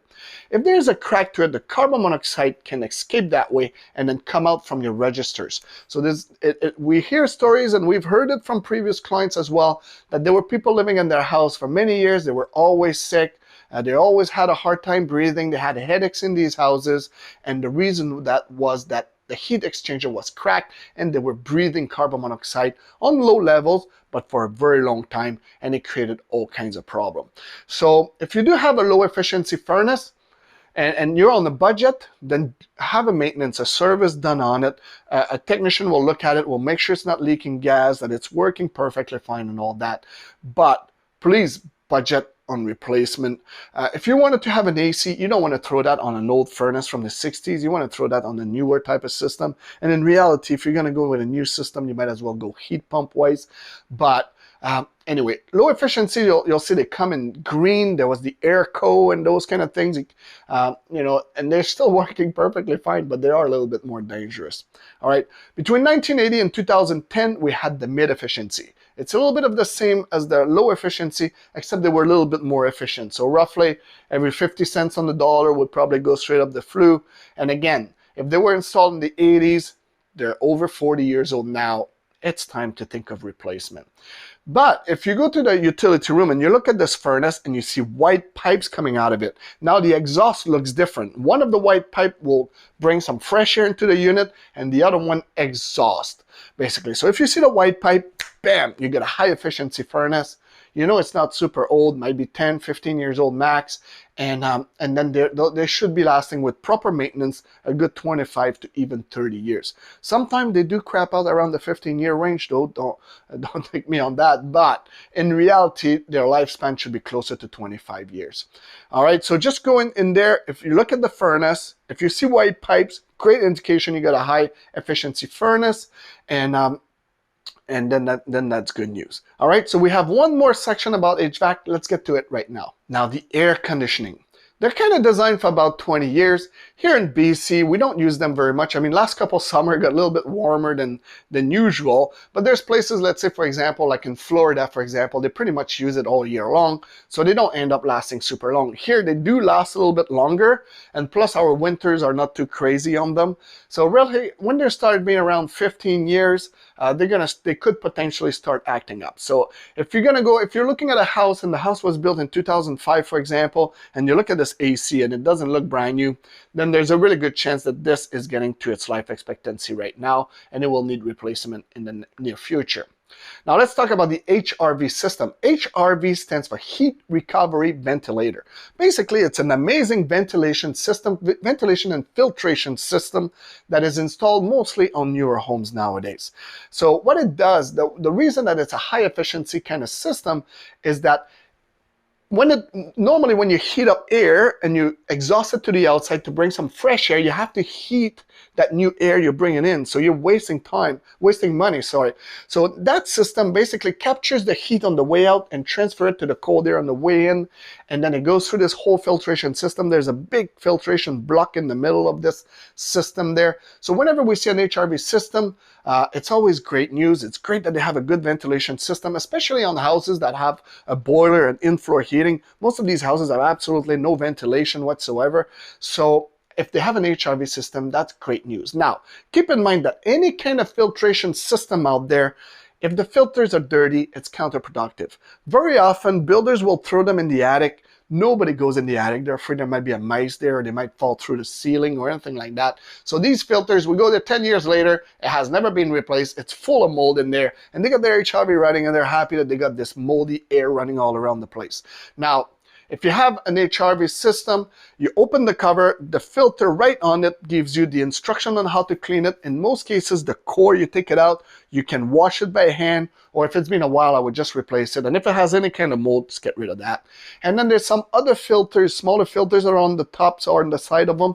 Those ones, normally you shake them off, you can wash them with water and soap, stuff like that. All the instructions right there. So if you do have an HRV system, that's great. So in most cases, if you look up on the ceilings, let's say it's in floor heating, and you look up and you see those circles with a little lid on them. Very often this is how the air is being pushed into the room and sucked into others. So this would be an indication you have an HRV system. In many cases, it's installed in the laundry room or in some closet. Normally it's on strap. It's not anchored to anything because it's got a vibration and they don't want it to be noisy. So it's kind of floating with straps, but many times it's installed in the attic. Now, if it is, it's not the end of the world, but you're going to have to set up a ladder and go there and replace them every 3 to 6 months, depending on what it says on the filter system right there. All right, so they're kind of designed for 20, but really we see very often that around the 10-year range, they either don't work anymore, they're not running, we don't know really why, and but they should really make it to 20. So like everything else out there, it all needs maintenance, and it would be good if you got it done. Now let's talk about boilers.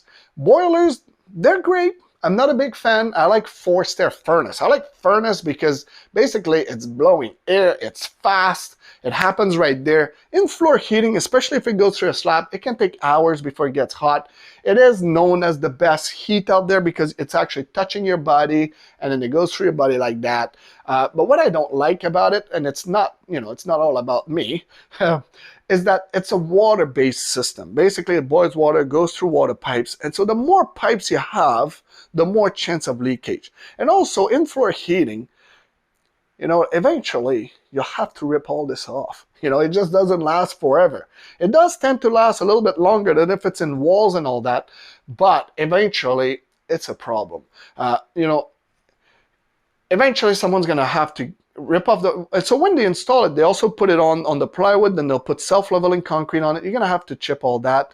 It's going to be a massive job. I saw a house once that had polybutylene, the in-floor heating, and it was a mansion. It was something expensive in West Vancouver. They had put over $2 million in renovations in there, and they had not even replaced the in-floor. So probably because they just see it as too much problem. This is massive, to rip all the floors off. And a lot of these floors will have tiles on them. It's not like you pull them off and you put them back nicely. You're going to have to crack all that. So boiler system, it's good. They're designed to last a good 20 to 30 years.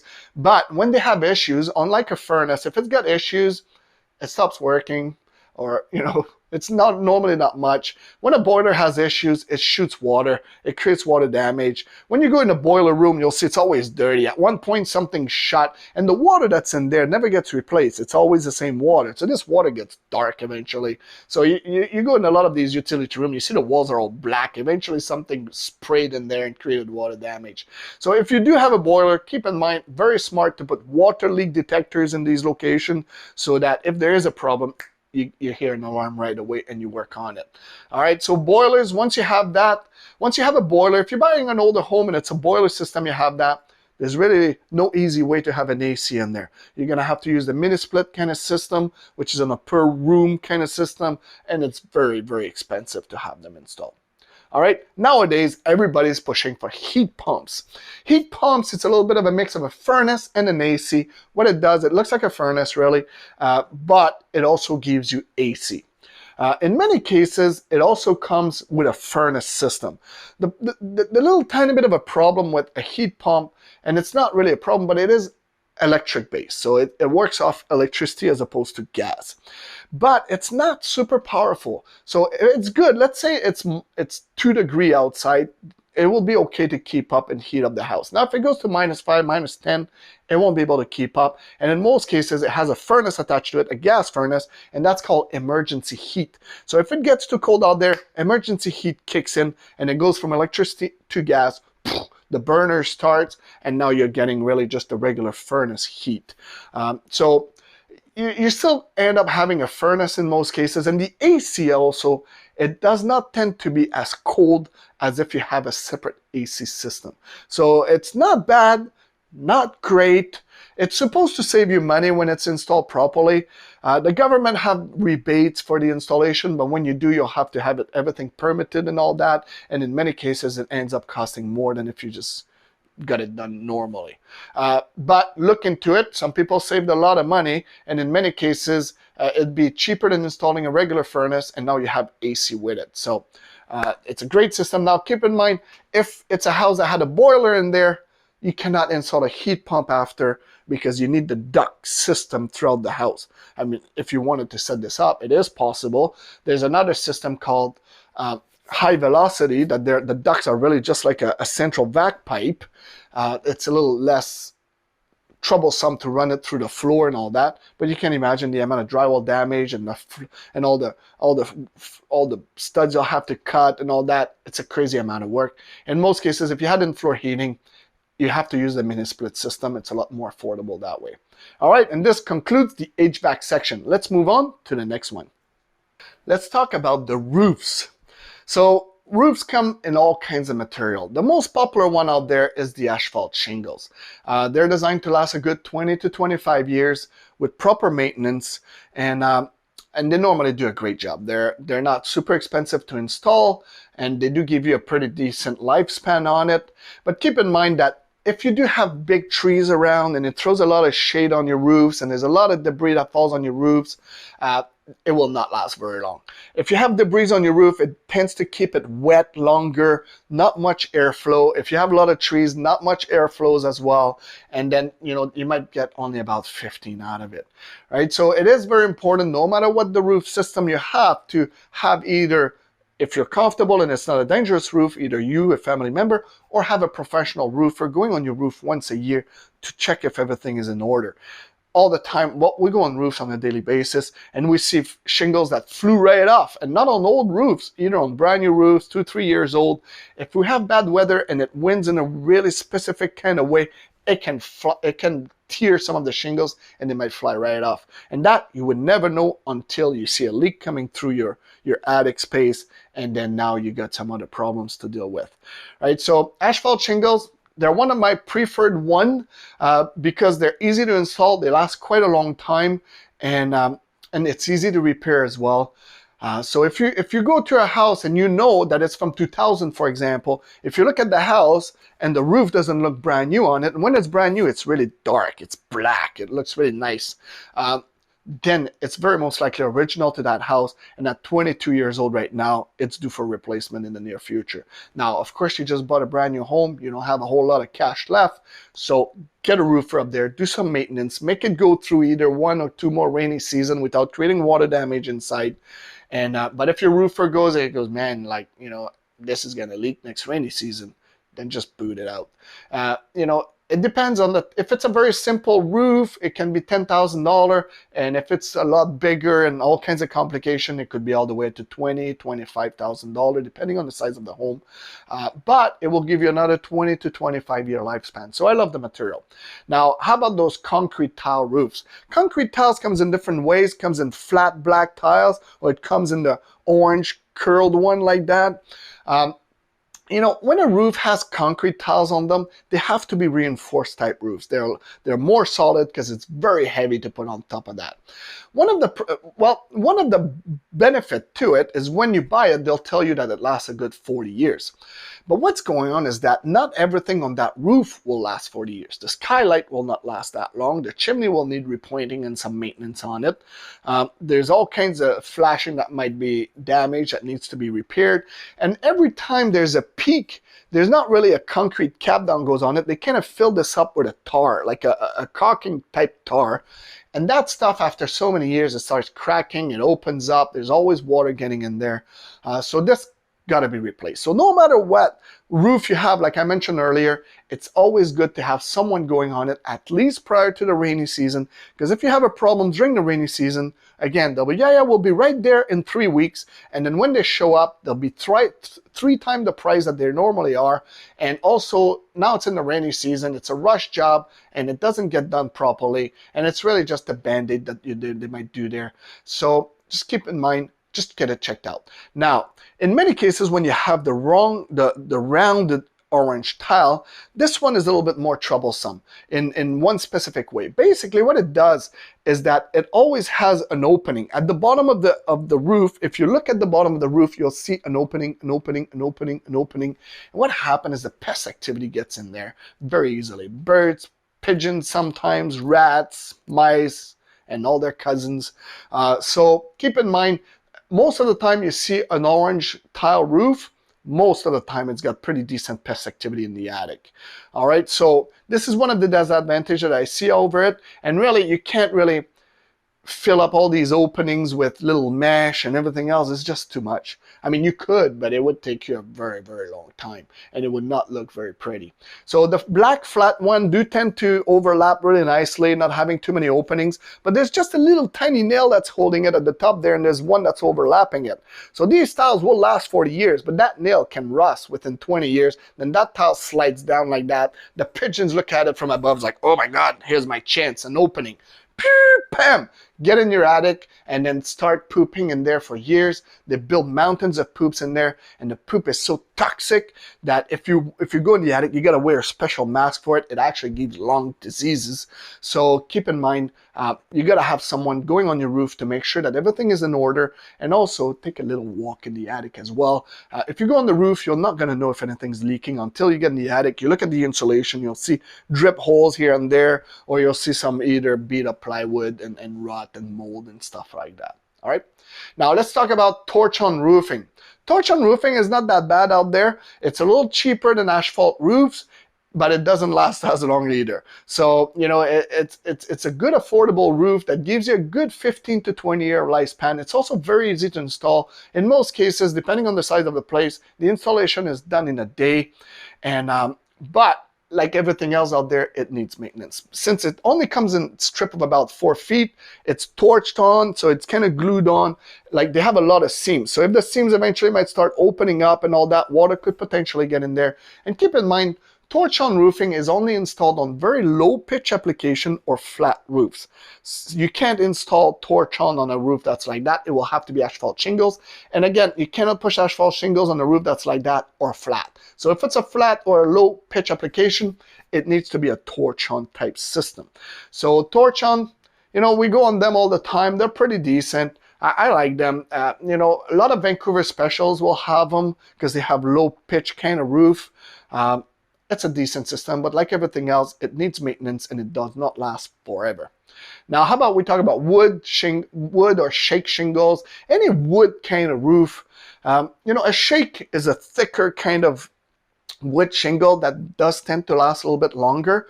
But the regular shingles nowadays, they're not super high quality. And every time I see this, it's normally because the whole neighborhood has it. It's a theme. They just like the idea, because in reality, it's expensive. It's hard to maintain. You can't walk on them most of the time. If it's really hot in the summer, you walk on them, they crack under your feet. And if it's a little bit wet out there, or even in the morning, there's a little bit of an algae on them and you can't walk. It's so slippery. It's impossible. There's nothing, right? So they're hard to maintain, and it's a wood product. You know, wood and rain, I don't know, you know, just use something that's waterproof. You know, like it just doesn't tend to last long. They split.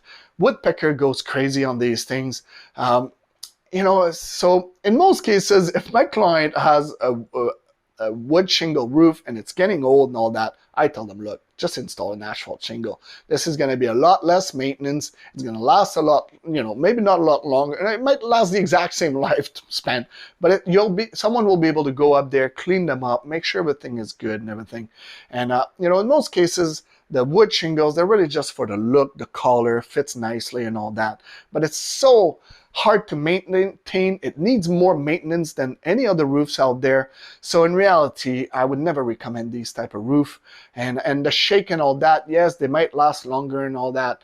But again, it's expensive and it needs maintenance and you can't walk on them. So now one of the roof I don't have here, and I'll add that at one point, it's the metal roof. Metal roof, there's the whole idea out there that a metal roof, oh, it's going to be noisy when it rains. It's not noisy. And even if it's a little, who cares?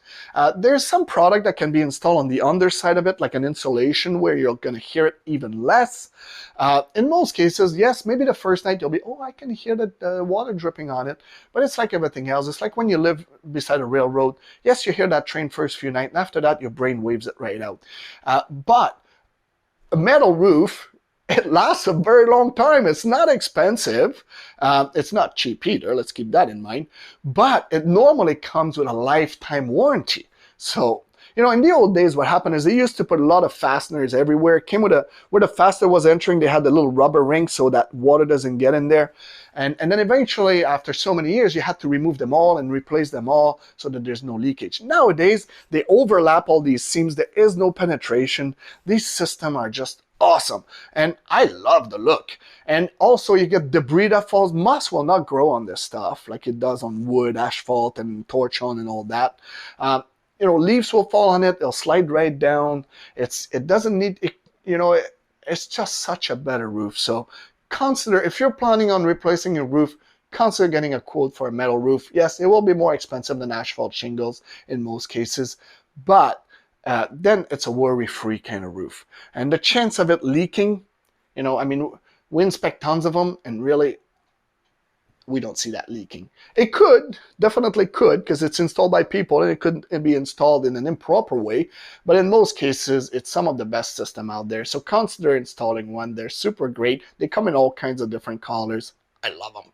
All right, let's get out of this section. Let's talk about the next one. This is the last section of this presentation, and we'll be talking about building envelope. So the first section we'll talk about is rain screen. I'm sure a lot of people heard about it because we had the leaky condo, and it was a big thing out there. So rain screening really happened. It came into code roughly around 2006, but it was really well known around 1999 that you should get it done. So most buildings built around that era, 1999, they're already rain screen. Now what rain screen is, and if you look at the picture there on the that I have here on that slide, it shows this white product. So this product is Tyvek. It's basically an air barrier. It's a moisture barrier so that it doesn't go through the wall. But you'll see these little pieces of wood that's going on it. They're called lats. So in the old days, what they used to do is, let's say whether you had a stucco or whatever it was installed directly on the plywood on the exterior wall. So if any water, wind-driven rain got in there somehow through a crack or a leak, it would get stuck in there and there would be absolutely no way out. There's no airflow in there. There's absolutely nothing to get rid of this water. So in time, it would just deteriorate back there. Eventually, you take this off, you look, and you got, oh my God, we got deterioration right here. So what they did is now a rain screen is it's basically an air space between the plywood and the finished product. And those are the little lats that you see in that pictures. So they add an air space in between. At the bottom, they put a flashing, and at the top, they put another flashing like that. So now, basically, when in the air outside, there's a possibility for an airflow inside the wall structure.